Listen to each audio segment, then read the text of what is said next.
Assalamualaikum warahmatullahi wabarakatuh. Waalaikumsalam warahmatullahi wabarakatuh. Yang salam dengan ikhlas semata-mata mengharap dari Allah. Semoga oleh Allah dipanjangkan umurnya dalam taat ibadah kepada Allah, selalu diberikan sehat walafiat, jodoh batin dalam istiqomah beribadah kepada Allah, diberikan keselamatan, kebahagiaan, keberkahan, kemuliaan dunia dan akhirat. Amin ya Allah ya rabbal alamin. A'udzu billahi minasyaitonir rajim. Bismillahirrahmanirrahim. Alhamdulillahilladzi arsala rasulahu rahmatan lil alamin. Asyhadu an la ilaha illallah al-haqqul haqqul mubin wa asyhadu anna sayyidana Muhammadan abduhu wa rasuluhu as-sadiqul wa'dul amin. Allahumma shalli wa sallim wa barik wa sallim wa barik ala sayyidina wa habibina wa syafi'ina wa qurrati a'yunina wa maulana Muhammad wa ala alihi wa ashabihi al-mujahidin al-tahirin al-tayyibin amma ba'd. Faqad wallahu tabaraka wa ta'ala fi kitabihil karim wa huwa ashraful qawlin. A'udzu billahi minasy syaithanir rajim. Bismillahirrahmanirrahim. Qul in kuntum tuhibbuna Allaha fattabi'uni yuhibbukumullah wa yaghfir lakum dhunubakum wallahu ghafurur rahim. Wa qala ta'ala laqad kana lakum fi rasulillahi uswatun hasanah liman kana yarjullaha wal yawmal akhir wa dzakarallaha katsiran. Wa qala nabiyyuna sayyiduna wa habibuna wa syafi'una wa maulana Muhammad sallallahu alaihi wa alihi wasallam. Dzikrus salihin kafaratun 'anil dzunub wa 'inda dzikrus salihin tawjul rahmah wa tahassunul barakat. Wa qala Allah salasatun la yara wajhi aqul walidaini wa tariku sunnati wa man wajada indahu wa lam yusalli alayya. Sallallahu alaihi wa karim wa sadaqa rasulun nabiyul habibul karim wa nahnu ala dhalika min asy-syahirin wa syakirin walhamdulillahi rabbil alamin. Sebelum saya menyampaikan tausiah Islamiyah, mau ibadah hasanah dalam rangka memperingati hari kelahiran manusia yang paling mulia, manusia yang paling agung, manusia yang kelak di hari kiamat syafaatnya sangat amat kita harapkan. Dan sebelum saya menyampaikan tausiah setelah beres acara manaqib Sultanul Auliya Gausul Aqtab Qutbul Alam Asy'ari Abdul Qadir Al-Jailani, terlebih dahulu saya mengajak kepada seluruh saudaraku seiman seagama seakidah segenap jamaah Majlis Manaqib dan jamaah Majlis Maulid. Terlebih dahulu saya mengajak untuk kita sama-sama bersolawat kepada baginda kita yang mulia tercinta Nabi Agung Nabi besar Muhammad sallallahu alaihi wasallam.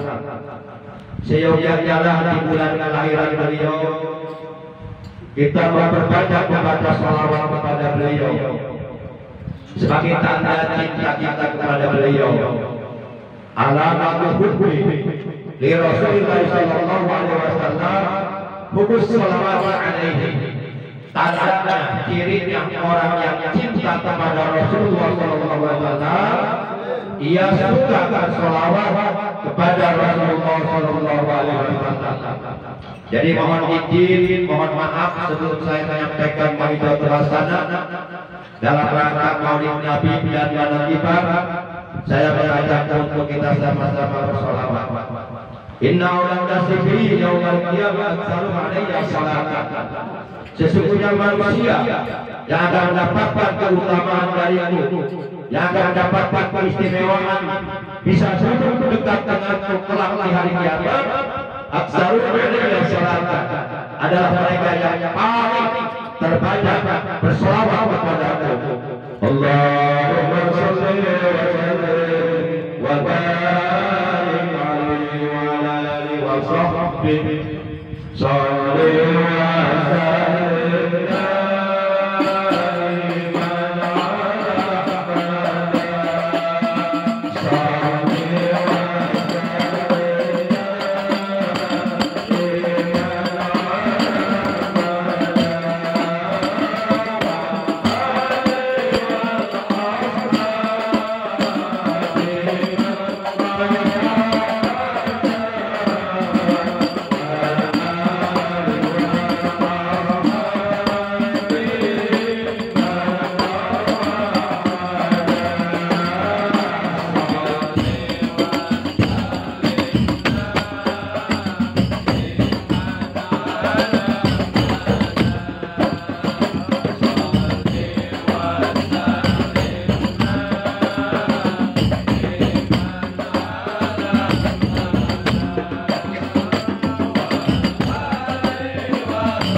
Yang saya hormati Al-Mukarram wal Muhtaram guru kita semua, Al-Ustaz Nur Fatoni beserta istri dan keluarga selaku Sohibul Bait, selaku pemangku manaqib Sultanul Aulia, kita doakan semoga beliau dan keluarganya oleh Allah selalu disehatkan lahir batinnya, dimudahkan segala urusannya, dilancarkan segala urusannya, dibarokahkan kehidupannya, usahanya bertambah maju, putra-putrinya dijadikan putra-putri yang salih dan salihah, yang berakhlak mulia, berguna bagi agama dan bangsa, dapat membanggakan kedua orang tuanya di dunia dan di akhirat.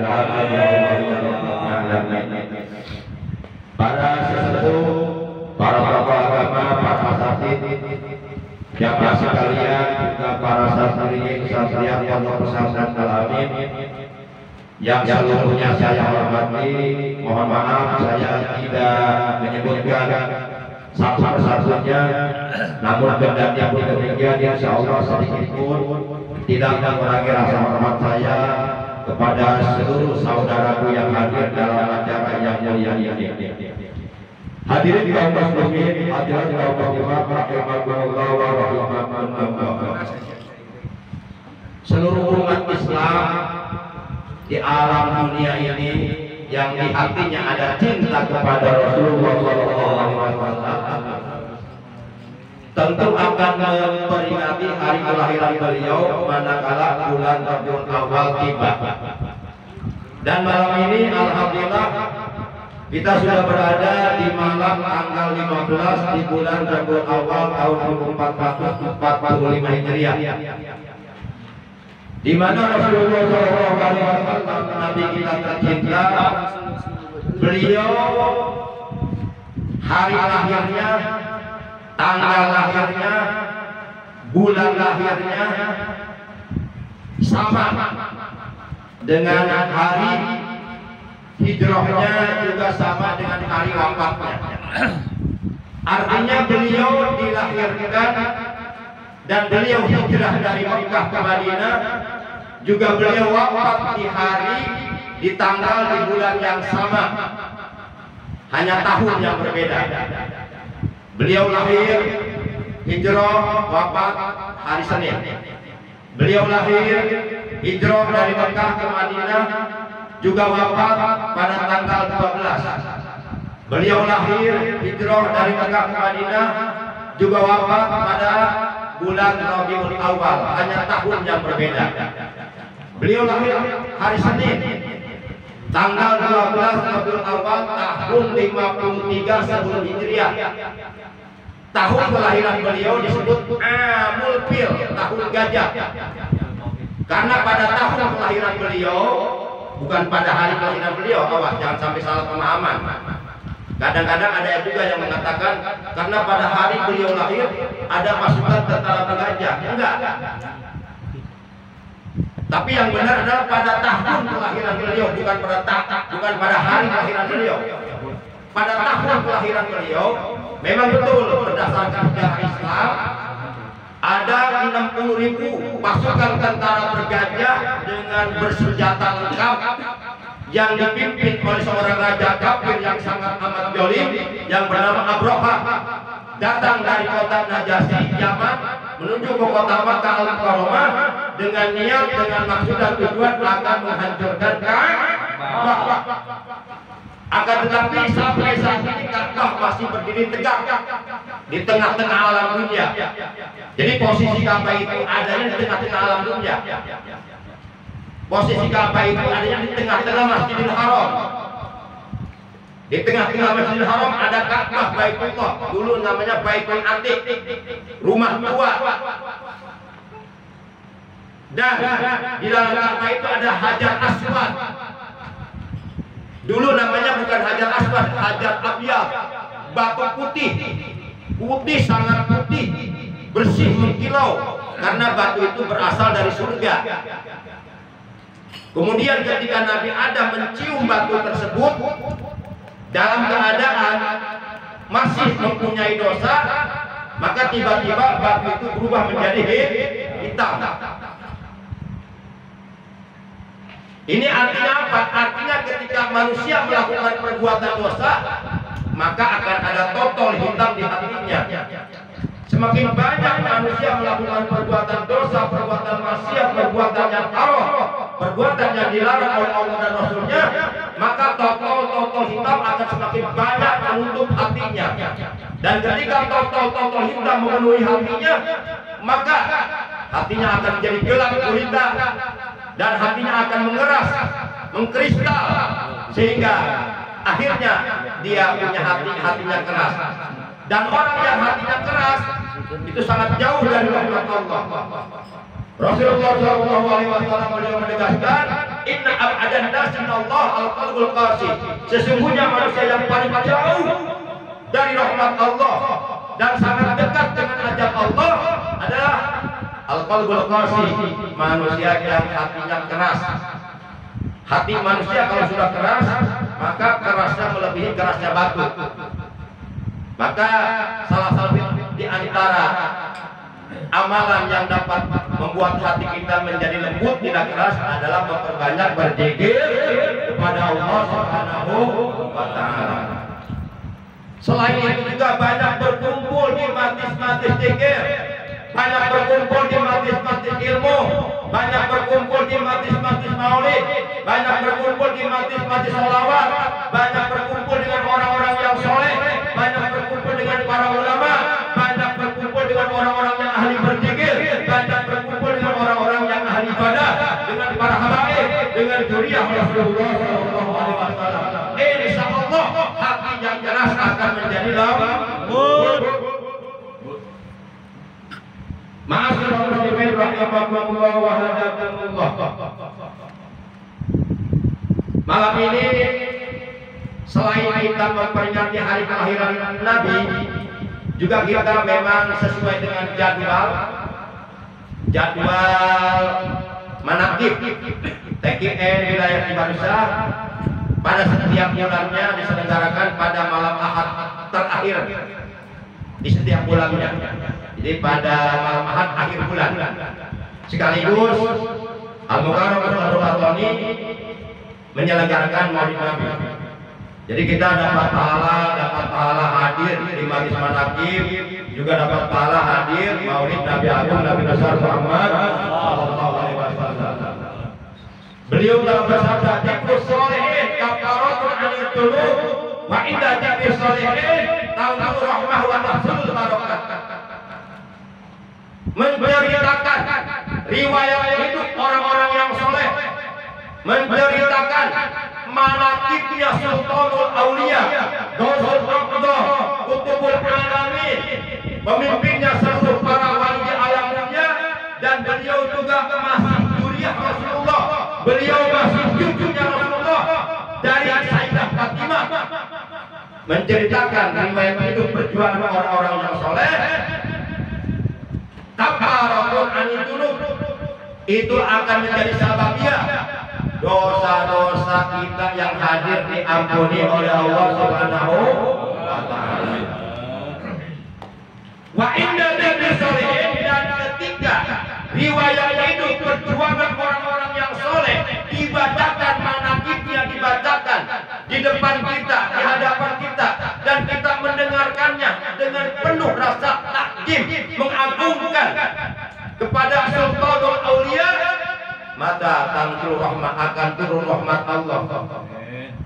Rahmat Allah akan meliputi seluruh jamaah yang hadir di majlis tersebut.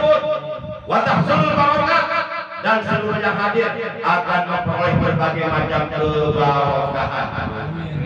Baik barokah umur, barokah kesehatan badan, barokah keluarga, barokah usaha, barokah ilmu, barokah anak cucu, barokah dunia dan akhirat. Amin. Para jamaah yang dimuliakan oleh Allah Subhanahu wa Ta'ala. Jadi setiap orang Islam yang di hatinya tertanam cinta kepada Nabi Agung Nabi besar Muhammad sallallahu alaihi wasallam, tentu manakala bulan kelahiran beliau datang, pasti ia akan menyelenggarakan maulid Nabi. Man adzama maulidi kuntu lahu syafi'an yaumal qiyamah. Barang siapa yang mengagungkan hari di mana aku dilahirkan, untuk maka adalah aku lahu baginya syafaat, itu akan memberikan syafaat yaumal qiyamah, pada hari kiamat. Jadi orang-orang yang mengagungkan maulid Nabi, orang-orang yang menyelenggarakan acara maulid Nabi, orang-orang yang hadir dalam acara maulid Nabi, siapapun yang ikut berpartisipasi, siapapun yang ikut berpartisipasi, itu siapapun yang ikut berpartisipasi ya demi terselenggaranya acara maulid Nabi Agung, yang punya harta menyumbang dengan hartanya, yang punya tenaga menyumbang dengan tenaganya, yang punya kue ngirim kuehnya, yang punya air ngirim airnya, yang punya pikiran menyumbang dengan pikirannya, bahkan kadang-kadang ada yang gak pikir-pikir. Insya Allah semuanya akan mendapatkan jaminan syafaat di hari kiamat. Barang siapa yang mengabulkan hari kelahiranku kuntu lahu syafi'an yaumal qiyamah, maka adalah aku baginya akan memberikan syafaat di hari kiamat. Alhamdulillah. Tidak ada lagi yang kita harapkan di hari kiamat melainkan syafaat Rasul. Sholat yang kita kerjakan selama hidup dalam dunia belum tentu diterima.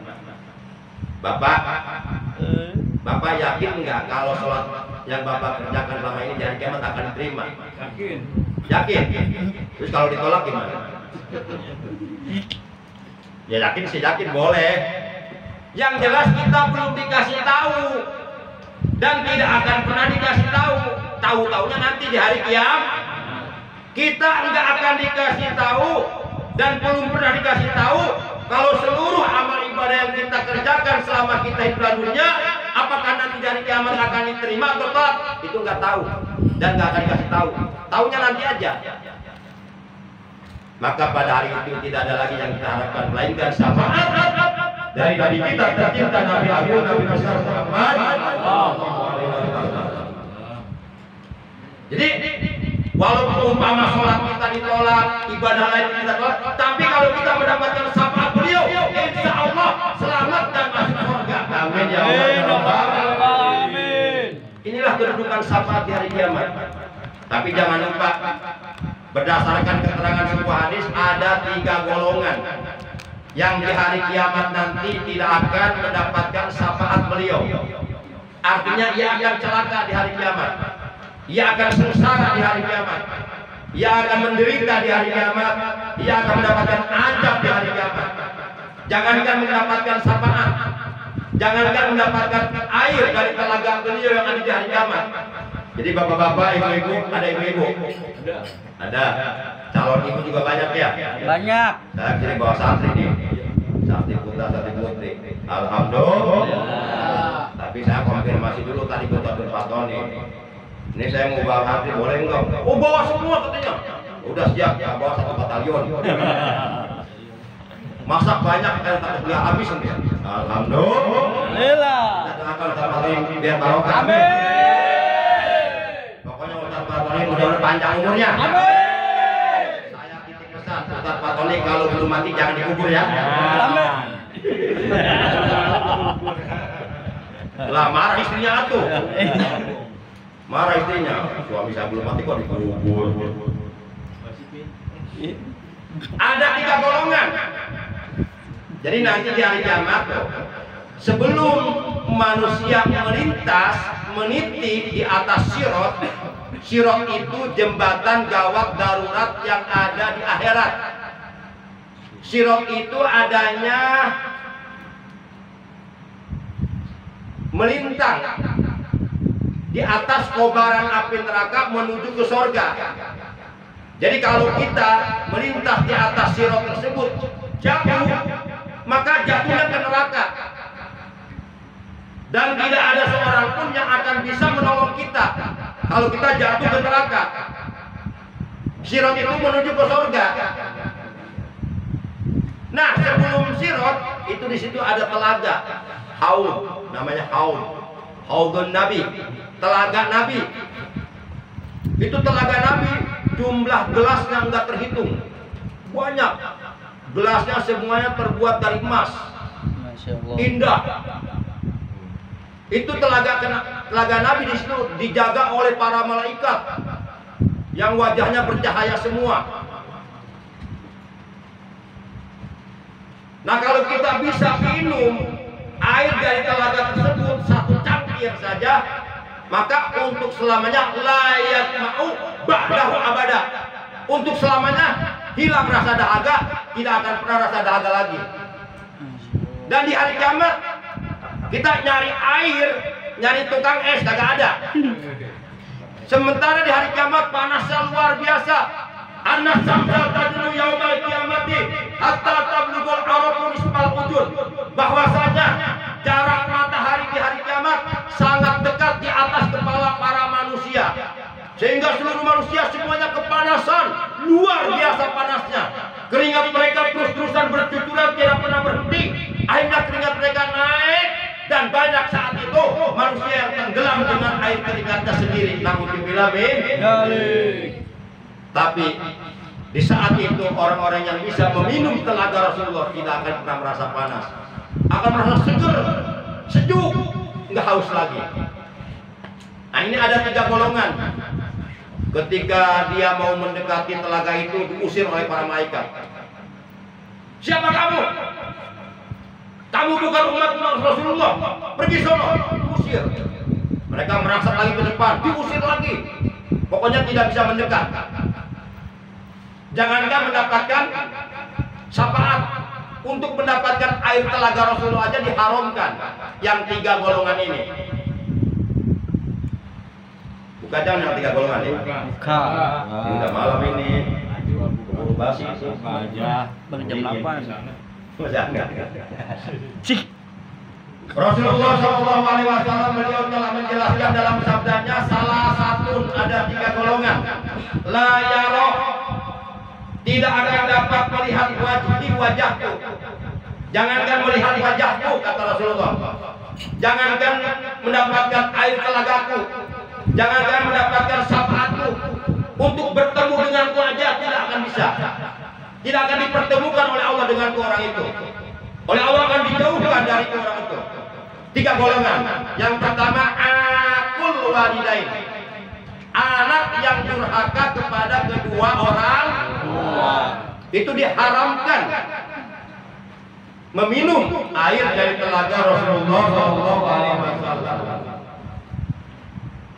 Akan tetapi menurut keterangan di dalam kitab Irsyadul Ibad, kategori orang tua yang mempunyai hak yang sama untuk kita hormati, untuk kita muliakan, untuk kita taati perintahnya sepanjang perintahnya tidak bertolak belakang dengan agama, itu ada 4. Ini yang 4 golongan ini mempunyai hak yang sama untuk kita hormati, untuk kita muliakan, untuk kita bersikap sopan kepada mereka, untuk kita menunjukkan adab kita kepada mereka, memuliakan mereka. Yang 4 golongan tersebut, yang pertama adalah kedua orang tua kandung kita, ayah dan ibu kandung kita, yang melahirkan kita, yang merawat kita, yang mendidik kita, yang membesarkan kita. Yang kedua adalah para ulama sebagai pewaris para nabi. Para ulama, orang-orang yang alim, orang-orang yang mengajarkan ilmu agama, mereka berkedudukan seperti kedua orang tua kita. Kalaulah kedua orang tua kita, mereka di rumah ngasih kita santapan jasmani, tapi guru-guru kita ngasih santapan rohani, ngasih ilmu ke dalam ruh kita supaya ruh kita sehat. Karena manusia jangan sehat jasmani saja, tapi rohani juga harus sehat. Manusia terdiri dari 2 unsur, jasmani dan roh.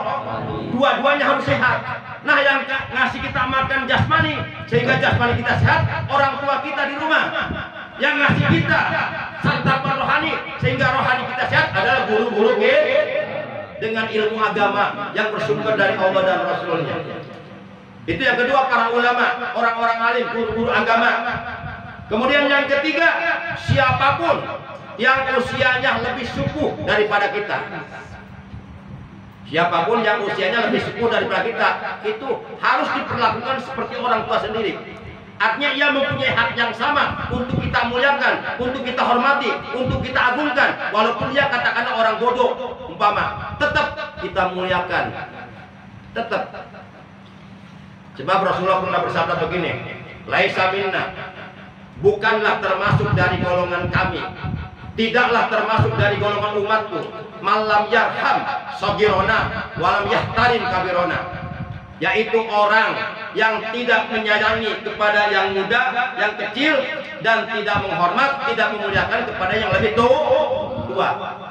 Rasulullah mengajarkan kepada umatnya, sayang kepada anak kecil, sayang kepada yang muda, hormat kepada yang tua.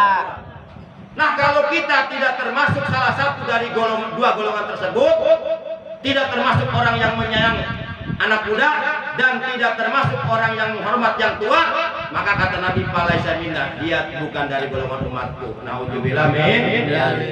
Rasulullah sangat sayang kepada anak-anak yatim. Dan Rasulullah sangat menghormat kepada orang yang sepuh. Para jamaah, jangan sampai begini, jangan mentang-mentang kita udah jadi ustadz, manggil guru kita Tad. Ya kita adab enggak? Ini ada santri dari kecil dididik sama gurunya. Begitu udah dewasa, mesantren kemana-mana, dia jadi kiai, ketemu gurunya yang dulu, panggil Tad. Punya adab nggak tuh? Walaupun sama-sama ustadz tapi beda. Satu beda umur. Nggak pantas. Ustadz muda manggil sama ustadz tua dengan sebutan Tad, nggak pantas, nggak adab itu, nggak punya etika. Minimal ada tambahannya Pak Ustadz atau Kang Us, karena dia lebih sepuh umurnya dan lebih sepuh pengalamannya. Jangan mentang-mentang gurunya ustadz nggak bertitel, mentang-mentang dia ustadz bertitel, manggil sama gurunya Tad. Nauzubillah min. Walaupun sama-sama ustadz beda usia, beda pengalaman. Nah, kalau umpama dia sama gurunya manggil Tad, seakan-akan disadari tidak disadari, diakui tidak diakui, dia telah memperlakukan gurunya seperti teman. Kalau sama teman nggak apa-apa, sesama teman umurnya sebaya, manggil Tad, wajar. Nah, sama teman, ini guru kita kok dibilang Tad. Nah, itu orang nggak ngerti itu. Ada yang begitu, ada. Jaga dong ya. Jaga. Para jamaah yang dimuliakan oleh Allah Subhanahu wa taala, itu nggak punya adab. Suul adab tuh, adabnya jelek, etikanya jelek. Itu yang keberapa? Yang ketiga, ya. Siapapun yang usianya lebih tua di atas kita, itu punya hak yang sama untuk kita hormati, walaupun dia orang bodoh. Misalnya kakek-kakek orang kampung, ya. Kita hormati, walaupun dia orang bodoh. Walaupun dia nggak berpendidikan, tetap kita muliakan. Itu ajaran Rasulullah Sallallahu Alaihi Wasallam. Kemudian yang keempat, yang mempunyai hak yang sama untuk kita hormati, kita muliakan, untuk kita taati perintahnya sepanjang perintahnya tidak bertentangan dengan agama. Yang keempat adalah para suami bagi istri. Para suami bagi istrinya itu seperti orang tua terhadap anaknya. Dulu ketika seorang wanita belum menikah, masih perawan, tanggung jawabnya berada pada kedua orang tua. Tapi setelah menikah, maka yang tadinya tanggung jawab kedua orang tuanya untuk menjaga dirinya, keselamatan dirinya dunia akhirat, maka setelah menikah diambil alih oleh suami. Maka suami harus seperti orang tua, berkedudukan seperti orang tua, menjaga, melindungi istrinya, keselamatan istrinya dunia dan akhir. Dan istri wajib menghormat suami. Para jamaah yang dimuliakan oleh Allah Subhanahu wa taala. Nah, itu 4 golongan yang mempunyai hak yang sama untuk kita hormati. Jadi golongan yang pertama yang tidak akan mendapatkan syafaat Rasulullah, tidak akan mendapatkan air telaga beliau, tidak akan pernah berjumpa dengan Rasul dari kiamat, adalah aqul walidain, orang yang durhaka kepada kedua orang. Kategori orang tua yang mempunyai hak yang sama untuk kita hormati, kita muliakan. Satu, ayah dan ibu kan. Dua, para ulama guru-guru yang mengajarkan kita ilmu agama. Kata Nabi, waqirru man tata'allamuna minhu, hormatilah oleh kalian, muliakanlah oleh kalian siapapun yang mengajarkan ilmu agama kepada kalian. Ini perintah Nabi. Kalau kita cinta Nabi, taati perintah Nabi ini. Ngaku cinta tapi perintah Nabi tidak ditaati. Nauzubillah min. Yang ketiga, yang ketiga, tadi kan satu, kedua orang tuh, ayah kan, dua para ulama, tiga siapapun yang usianya lebih sepuh di atas kita, dan yang keempat para suami bagi istri. Nah itu golongan pertama dari tiga golongan. Ada Pak Baliut ya. Golongan pertama dari tiga golongan. Kan awalnya saya membahas tiga golongan yang tidak akan mendapatkan syafaat. Yang pertama aqul walidain, orang yang durhaka kepada kedua orang tua. Nah sekarang kita masuk golongan yang kedua, yang tidak akan mendapatkan syafaat Nabi, tidak akan mendapatkan air telaga Nabi, tidak akan berjumpa dengan Nabi di hari kiamat.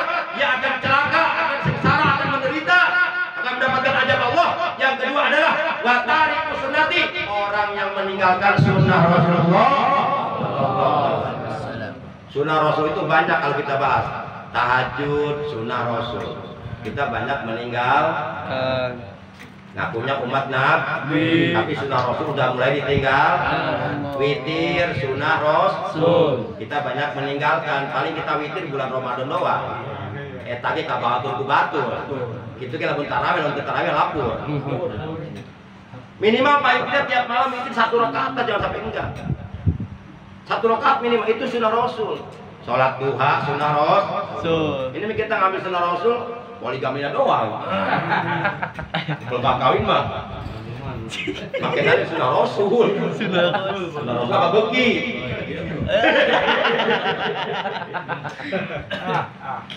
Kalau gak kawin deh mah makin dari sunnah Rasul. Kalau gak tahajud kan nah mungkin kalau tahajud mungkin kita agak berat mungkin kalau tiap malam. Ada sunnah Rasul yang paling ringan tapi kita tinggalkan. Apa? Bersiwak. Bersiwak menggunakan kayu arok. Jadi megangnya begini, megangnya kalau bersiwak. Jangan samakan dengan megang rokok. Kalau megang rokok kan begini. Nah gini kan. Bakar jangan tuh. Bakar jangan nih. Nah kalau bersiwak begini megangnya. Nah gini megangnya. Dari kanan sunnahnya, dari kanan ke kiri. Nah itu. Nah Rasulullah beliau bersabda, rakaatani bisiwakin afdalu min sabina rakaatan bi ghairi siwak. Salat 2 rakaat dengan bersiwak terlebih dahulu semata-mata menghidupkan sunnah Rasul, melaksanakan sunnah Rasul. Itu nilainya jauh lebih afdal daripada sholat 70 rakaat tanpa bersiwak terlebih dahulu. Ini sunnah Rasul banyak ditinggalkan. Padahal menurut keterangan di dalam